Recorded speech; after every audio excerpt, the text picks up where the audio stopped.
मदन मुरारी बाबू अब आज से शुरू हो जाई टाइम न टाइम में कहूँ हक पद वाला जाई तो एक गिलास रंग में हरा जरूर फेंक दी। यही तरह कोनो जीजा गई ना अपने ससुराल में। अब ससुरिया के तो जीजे न बाड़ो लड़की एक साली आई रजनीगंधा मकर रहल। अरे का हो जीजा जीजा कहना करी बाप रे बाप गगना तो खूंटा उपार के दौड़त पाओ कल लमो से पगले करे दीदे जीजा इतना दिन पहले बड़ा जीजा आवाज आते नहीं गोड़ खो देंगे जीजा हरिया में पानी लेके गोड़ जीजा के भरियाई से मोजा निकाल दो भैया बैठिया बैठ जब गोड़ धोवे लगल तो मजा रुआ एप्पल के पकड़ के सौसिया के खलिया में खड़ा हो गई कहना ये बेईमानी है का कर करे जीजा इतना दिन के बाद आल हुआ जीजा कहना इतना दिन के बाद आल है तो वह लोग को था और कहीं ना लोग को था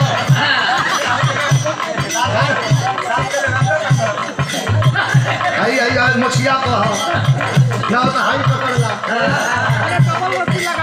तब इशारा कैलस जीजा कह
नाता में लागलू बहिना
और हमारे छोटे भाई अंतर्राष्ट्रीय स्तर के ठेकेदार, जहाँ तक भोजपुरी भाषा बोली जाती है कोई प्रदेश नहीं बचा यहाँ से आसाम तक जहाँ तक इन्होंने भोजपुरी कलाकारों को नहीं गवाया। श्री नथुनी यादव जी, और बड़ी खुशी मिलती है। प्यारेलाल कवि जी के फिल्म में जाने के बाद हमारा छोटा भाई टुनटुन यादव बड़ी खूबसूरती से हमेशा हम बताते भी आते हैं कि ऐसी गीत लिखिए जिस गीत में मजा भी हो, भाव भी हो और शालीनता भी बनी रहे। इनके लिखे हुए गीत हम बहुत लेखक लोग हों तो गीत ना गाई, इतना धर्मेंद्र भैया लिख के काजल हुई, लेकिन बस पढ़ के छोड़ दिया। कहा कि जब तक हमें सूट ना करी हमारे आवाज़ पर और हमारे पर्सनालिटी पर तो हम गीत ना गाए। लेकिन टुनटुन यादव जी को बधाई देना चाहूँगा, इन्होंने हमें समझा और हमें पढ़ा और हमें करीब से देखा और हमारे अंदर झांका और इन्होंने गीत लिखा जो सुपर डुपर हिट है। गीत बहुत जल्दी आपके बीच में आ रही होगी। हमारा रजनीगंधा जी के बीच में गावल बा।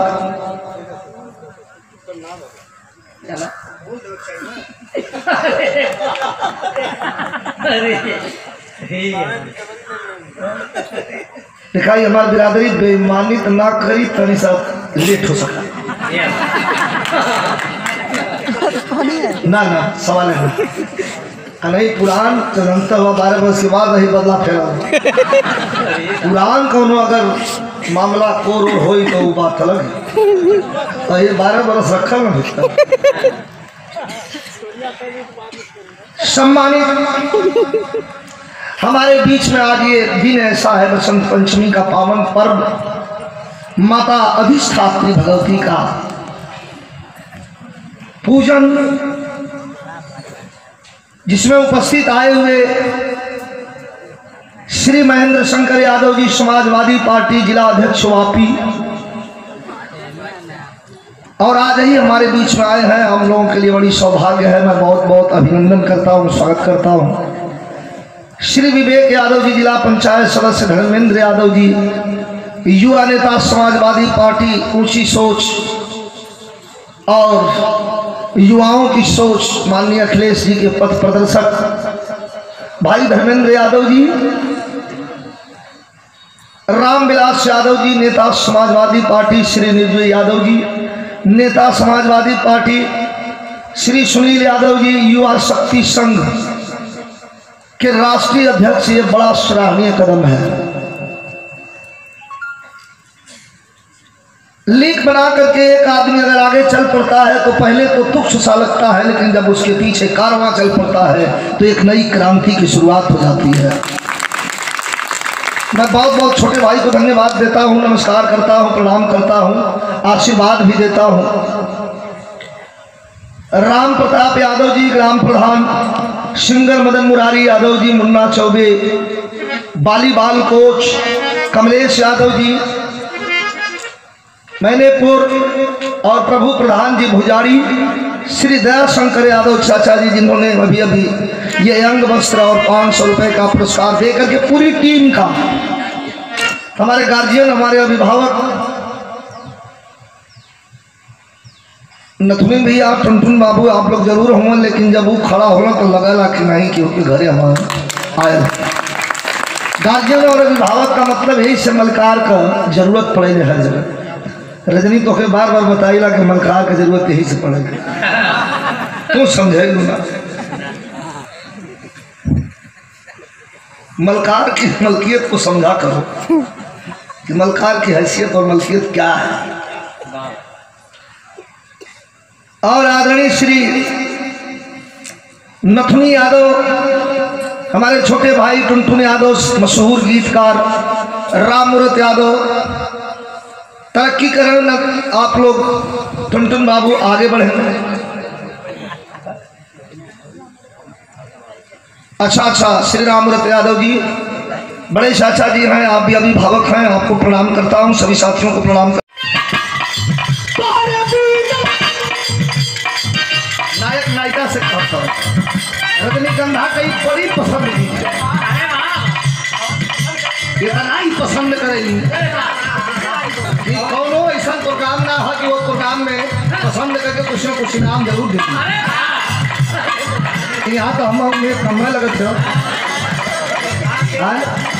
मिली अब वो भगवान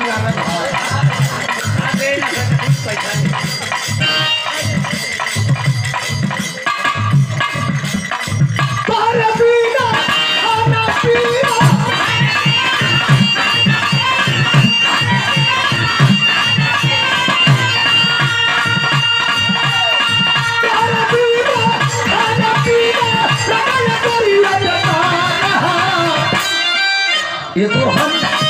हमारी अमर जानती हो तोहार ये तो हम हमारी अमर जानती हो तोहार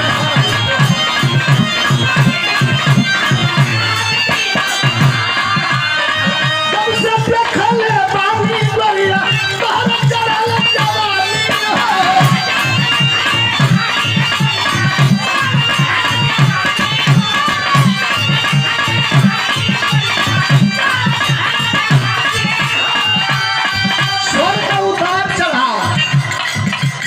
मजा देला कब की स्वर का उतार चढ़ावा खाना व्यंजन का मजा कब देला कि उनमें तड़का लग जाला जब से खाने पानी गोरिया तोहरा चढ़ल जवानी हो ठीक से ना हम खाना खाई ना पी ना पानी हो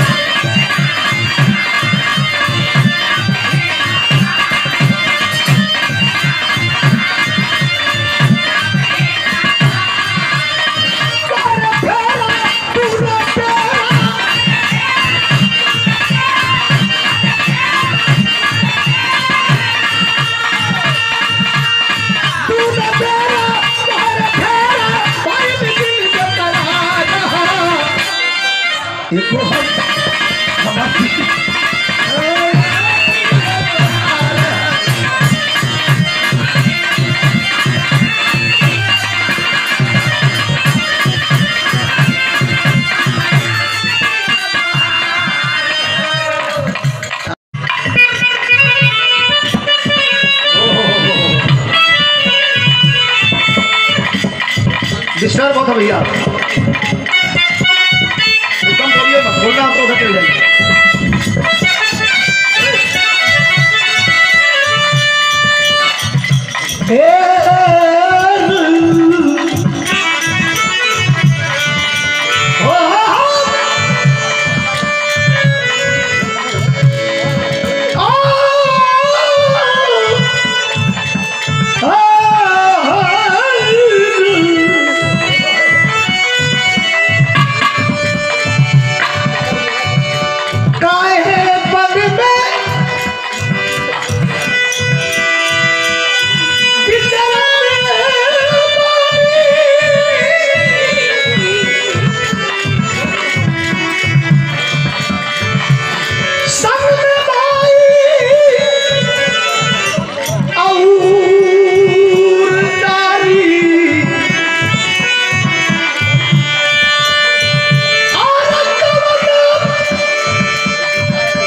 हेलो हेलो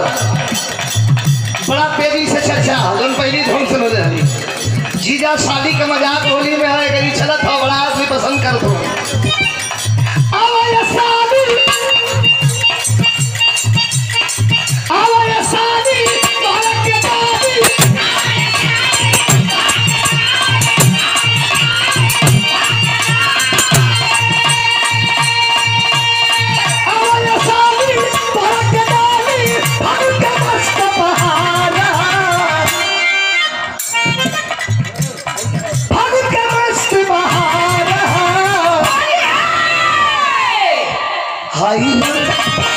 गुलाल पिचकारिया गुलाल पिचकारिया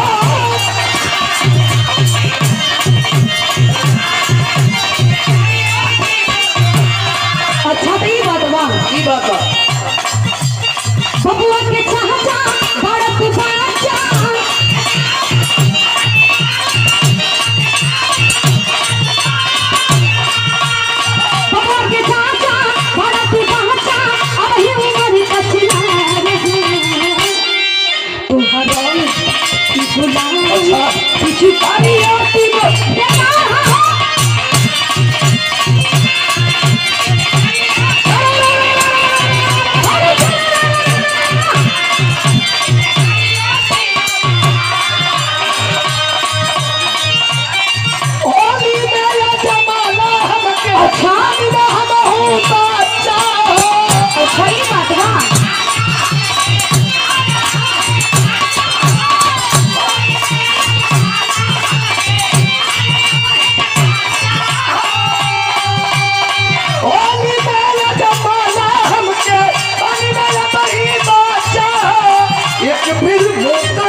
गुलाल पिचकारिया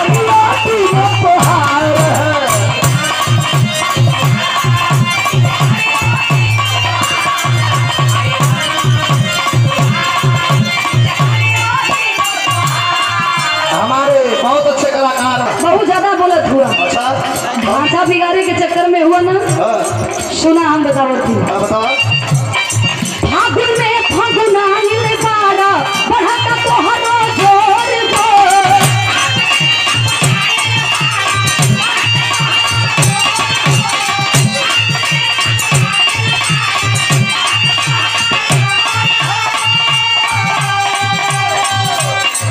फागुन में फागुनाइल बाड़ा बढ़ता तोहरो जोर हो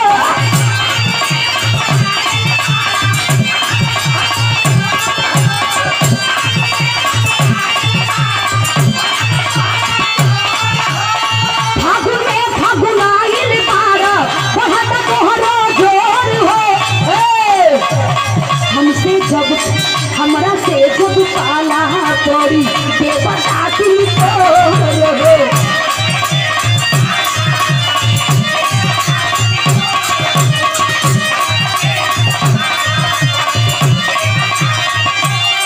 फगुनाइल पारा बढ़ता तोहरो जोर हो हमरा से जब पाला पड़ी बेबता तुमको हो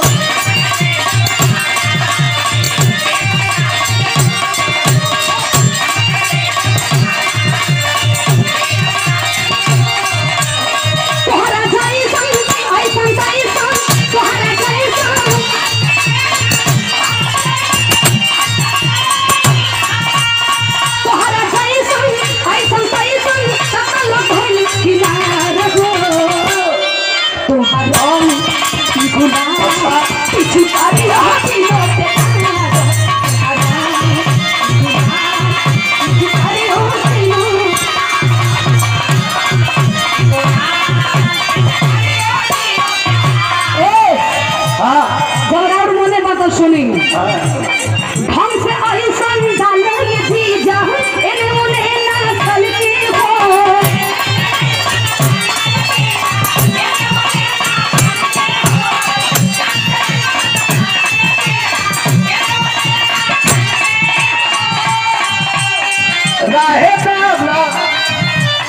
राहे तो हम नहीं डालब सगरी दहिया झल के हो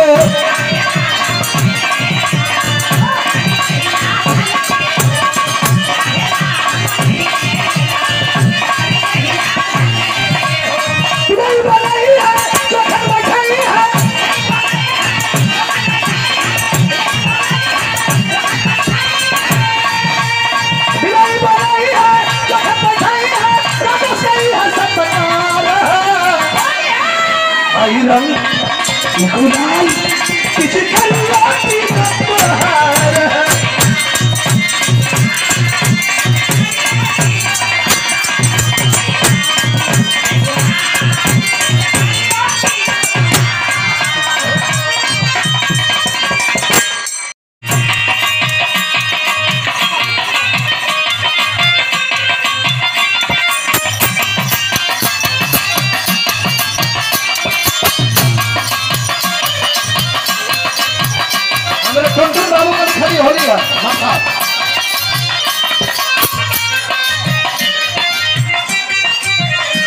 धनी फागुन में दिल को दुखाई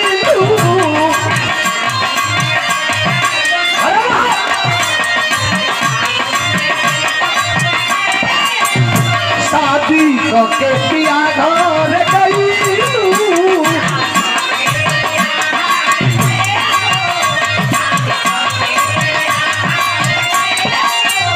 धनी फागुन में दिल को दुखैलू शादी को के पिया घर गईलू एक जरा कली हया अपने भरवा के एक जरा कली हया अपने भरवा के बोलतनी हैप्पी होली के साथ नहीं हरावा से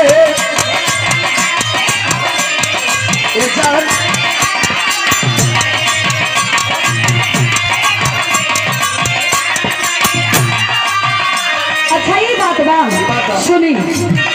लेके फोटो को दिल से लगाना सुपर हिट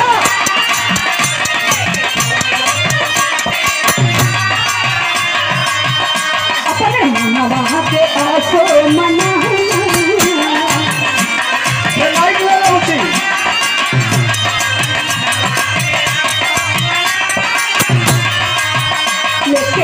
फोटो तो दिल से लगाना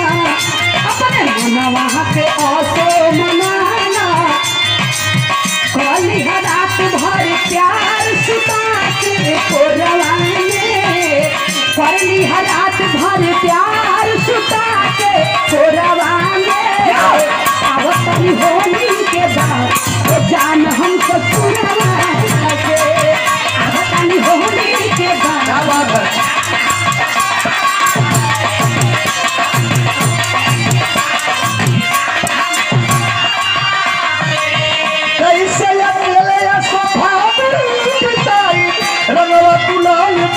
याद तो हरियाई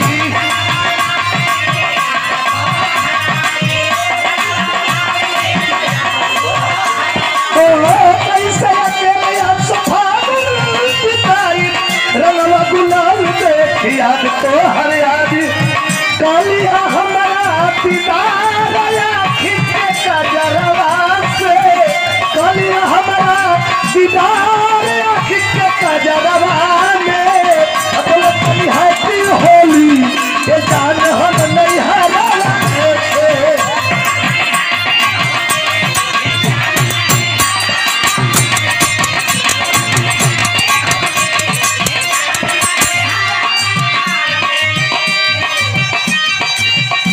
सुनी के बिया है जानू भाई दूर हो के बिया है जानू भाई दूर हो क्या भिजलाल टुन टुन तो से हो गई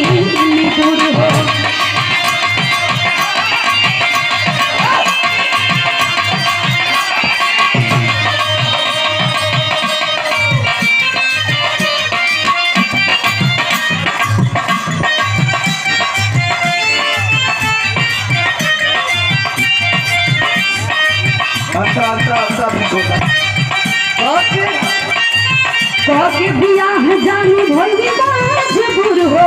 विजय लाल तुम तो से हो कहीं दूर हो